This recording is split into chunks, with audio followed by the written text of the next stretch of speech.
So this is my sunroom door, and it's got a really drafty bottom that's letting in snow and rain as well as wind. As you can see, this door does have a threshold, and so what I'm going to do is install a vinyl door bottom.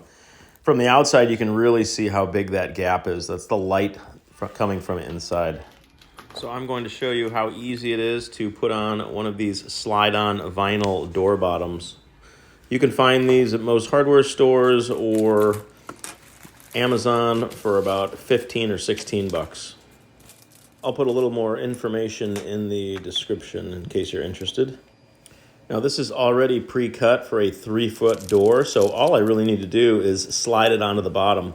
It does come with screws, but I'm going to toss those aside because if this grips well enough, I'm not even going to use those screws.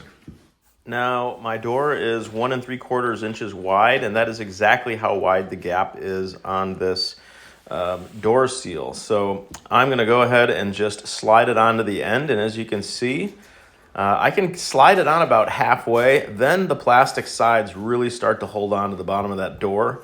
So once I get it about 1/2 to 3/4, I'm putting on a pair of gloves and just tapping it with the palm of my hand, really just so I don't hurt my hand.